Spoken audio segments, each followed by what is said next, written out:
So today I have something very, very special to share.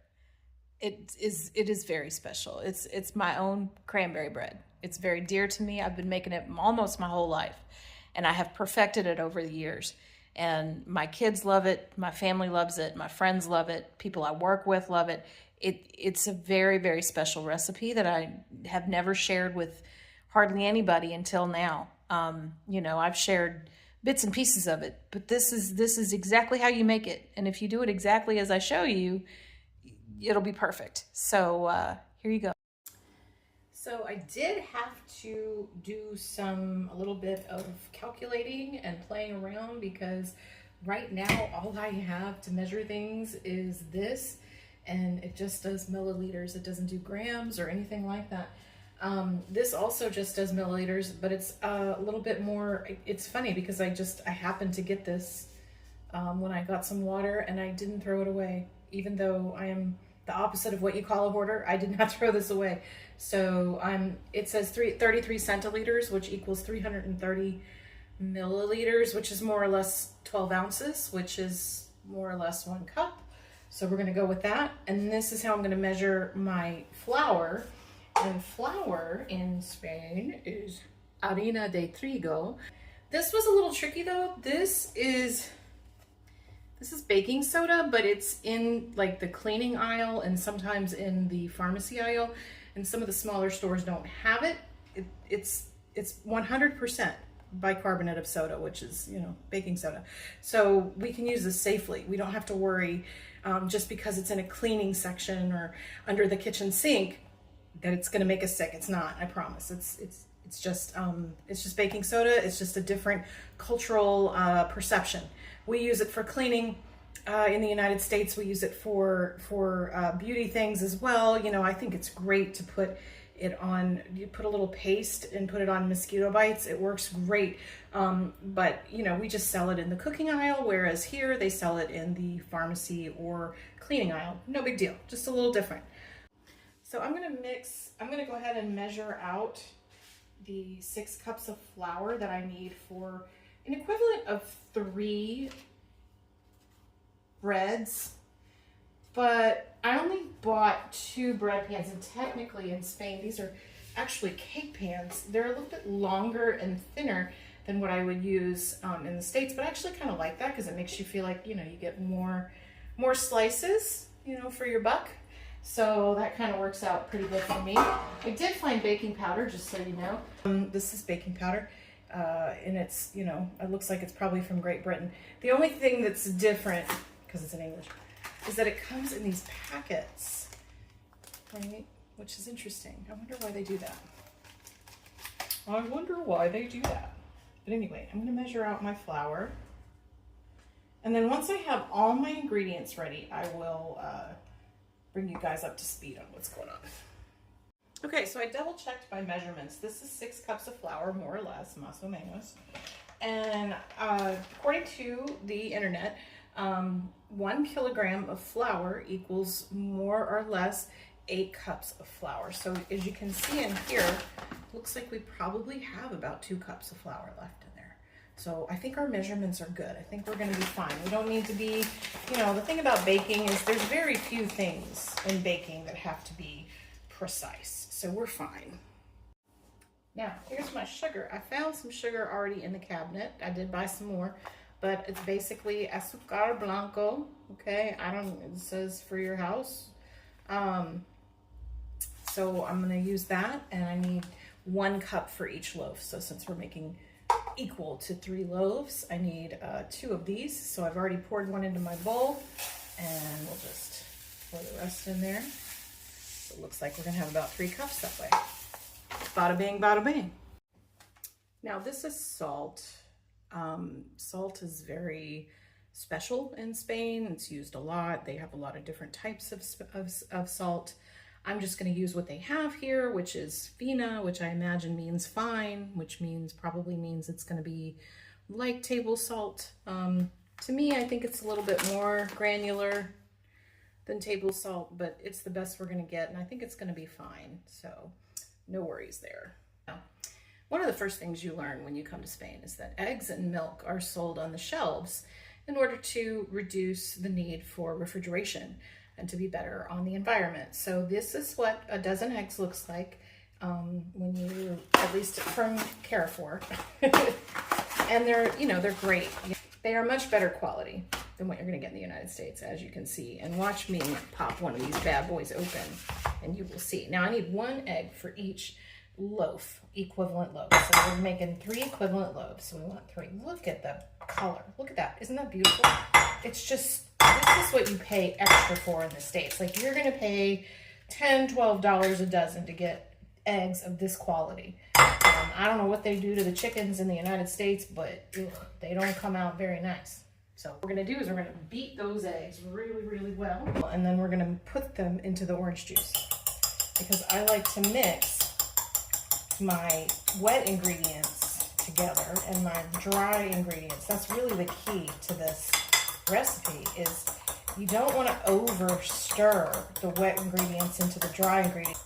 A lot of people with quick breads like this, they make the mistake of mixing it all together and trying to use a hand mixer, like an electric mixer. You don't want to do that with these kinds of breads, okay? That's going to mess it up. So it's all about texture. You know, the bread needs to be a good texture, the proper texture. And to do that, you have to mix it correctly or it's going to be ruined. I don't have a mixing bowl. I really don't want to buy a mixing bowl because, you know, this is not my permanent home. I'm just renting this place for a few months. So I'm going to use this pot, which is just fine. It's big enough. That's the key. Yes, it's clean. I cleaned it. It's fine. I actually cook beans in this pot quite a bit. I put my flour in. And you know, this is a big recipe. So you're obviously going to make like probably a third of this, right? Maybe 2/3 if you're going to make two breads or loaves. So I got my flour and my sugar, and now I have mixed together my baking soda, my baking powder, and my salt. This is truly a secret recipe. And for me to put this out there, it's a huge thing because honestly, this is my secret. But since I live in Spain and I can't make this for my family this year, and my friends have asked for this recipe too, I thought, well, shoot, I'll go ahead. I'll share the information with y'all. So, all right, now, where is my fork? I need a fork. You got to mix this with a fork or a whisk even. I don't know if we have, I don't think I have a whisk. I really doubt that. I do not, definitely do not have a whisk. So I'm going to use a fork and maybe a spoon. So we just make do here in Spain. That's what we do. As Americans, we make do with what we get, okay? You get what you get and you do not throw a fit. So I got my dry ingredients in here. Now, question is my orange peel dry or wet? Well, I like to call it dry because I like to get it all up in my flour. Now it's going to be a tablespoon-ish. Notice I haven't really measured anything very well, anyway, not precisely. But yeah, I like to get my orange peel all nice and separated because if you put it in with the wet ingredients, it's just going to stay chunky, like mushed together in a big old ball. And then somebody's going to bite into the bread and they're going to bite into a big old ball of fresh orange peel. And yes, this is fresh, y'all. Don't be using that dry stuff that you buy from the store. That's not, there's no flavor, no smell to that. You have got to use fresh orange peel, baby. All right, it's just simple. You just look, I peeled all my orange stuff off of here. I just used this peeler right here. You just and a lot of times you got to wipe it off the back because it gets stuck there, but it's worth it. Okay, we don't use dry stuff like that. That's not how we roll. Okay, you're gonna ruin it if you do stuff like that. All right, so we have our for one recipe is gonna be 2 cups of flour and 1 cup of sugar. All right, and 1 tablespoon of orange peel. And for my recipe here, that's triple. Plus we have our 1.5 teaspoons of baking powder, 1/2 teaspoon of baking soda, and 1/2 teaspoon of salt for each of the recipes. Now, we gotta add some butter. Now, some of y'all are gonna be like, well, we should just melt the butter and put it in with the orange juice. No ma'am. That takes away from the texture. Sorry, no ma'am, no sir. We are an equal opportunity kitchen up in here. Y'all can make it whether you're a man, woman, trans, pan, whatever you identify as, darling. You can make this too. I promise you that, okay? All right, now I gotta get my butter. Let me show you what butter looks like in Spain. Okay, I was a little worried because I thought mantequilla was margarine, but it's not. How do I know? Because it says nata pasteurizada leche. Yeah, I know, I'm not speaking very well, am I? And fermented lactose. That's leche as well. And that's for y'all who don't know. Okay, you don't know that butter is made from milk. It's actually made from heavy cream from the top. So like back in the old days, I don't know this from experience. I just know from my great aunt who told me they used to, well, they probably still do it on farms and stuff, but they would churn the butter, you know, they would let the milk sit until the cream got to the top. And once it got to the top, they would take the cream off and they would churn. They would put it in a butter churn. And you can see butter churns sometimes at old antique places and things. Now you want to make sure that the butter is cold. You want to keep it in the refrigerator until you're ready to use it. I know that's not usually how we do it when we bake things, but we want it softened. But for this particular recipe, what we're going to do is we're going to cut the butter into the flour. So we need it to be cold so it cuts into the flour pretty well. Now I'm kind of acting crazy with this sharp knife, but don't worry, it's not that sharp. It's not going to kill me, I promise. So we need about 2 tablespoons of butter for each loaf of bread. When you think about it, that's pretty low fat when it comes to baking. Now I am guessing on this. So obviously I need six tablespoons for my triple recipe here. Now in the States, I had what's called a pastry cutter. And it's kind of like this handheld thing that has these little separations on it. I could use it to cut my butter into my flour. But again, you know, I'm in Spain. I'm in the make do world right now, so I'm making do. And I'm gonna get my knife. All right, so what you do when you don't have a pastry cutter and you gotta make do is you take 2 knives like this, not sharp knives, just regular old butter knives. And you just do this. And you just keep doing it for a long time. Now I'm gonna edit this out because it's a long time, it's a long process, okay? Just know that it's gonna take a minute, all right? And you have to, you know, turn it. But the key is that you want the butter cut into it, like completely, so that it's nice and equally distributed throughout the flour, right? Because you don't want to, you know, again, bite into a big old chunk of melted butter in one of the slices of bread. You want it to be nice and even. So now we're getting closer to having this done. Just so you know, some time has lapsed, so don't expect yours to be happen so quick. But the key is, they often say that you want it to the consistency of rough cornmeal.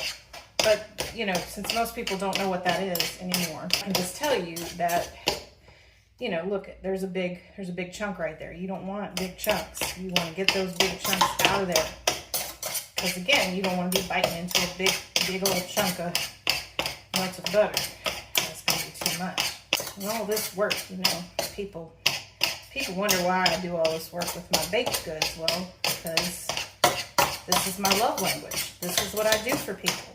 I'm certainly not going to eat all 3 or equivalent to 3 loaves of bread, okay? I'm going to take this to my school, my Spanish school tomorrow, and I'm going to share with my teachers, my classmates. Because again, you know, this is my love language. I love to see people, you know, be happy from having a little good, yummy baked goods in their life, non-processed or hyper-processed. I mean, the flour's processed, the sugar's processed, but at least we're not using high fructose corn syrup and all those other goodies they got going on, like colorants and emulsifiers and all of those things. There's something to be said for, you know, things that are from scratch and not made from a box. Of the cakes and things like that. I like to make things from scratch to show my love to people. I also like to show my love to, in other ways too, you know. I tell people, I'll tell people, random people, strangers, that they're loved and appreciated. And, you know, I don't own that. If you guys want to do that, if you want to copy that, I think that'd be great. I think it'd be great if we could just share our love with everybody, you know. Just make somebody's day better instead of making somebody's day worse. Just tell them that they're loved and appreciated. You ain't got to tell them that you love and appreciate them because you don't know them. But you know, like, somebody in this world has to love and appreciate that person, right? At least one person. And if you tell them somebody forgot to tell them that, it's even better, because most of the time they know that that other person or those other people love and appreciate them very much. But a lot of times people forget to tell each other. I know I forgot to tell people, you know. And if you're one of my loved ones, my kids, my family, close friends, my far apart friends, I love you. I love you all. I want you to know that I love you and I appreciate you very much. And if you're watching this video, even if I don't know you, I love you and appreciate you, that you are appreciating my cooking class here. All right. So this is, you see how it's kind of just all the butter is nice. I don't see any big chunk. Well, here's a chunk, but we're just going to mush that. All right. Now, what I like to do is put the cranberries in next. This is great. Okay. Because what's going to happen is all the cranberries are going to get coated with the flour. And I just think this adds to the texture in that it makes it so that the cranberries don't get all mushy in the cooking process. And that's how I do it. All right, we're getting close to being done. Okay, we just have to put a little hole here. All right, this is another important part. All these things that I'm showing you are important. The order in which you do it and how you do it, and not using the hand mix, you know, the electric mixer and things like that. This is all important stuff. But I'm gonna put the eggs in with the orange juice.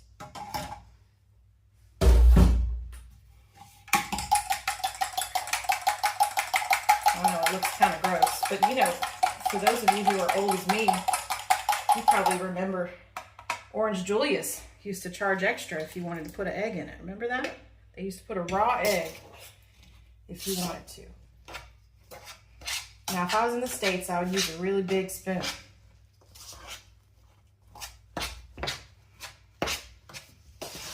But I'm not there, so I'm gonna make do with what I got. Sometimes that's just what we have to do.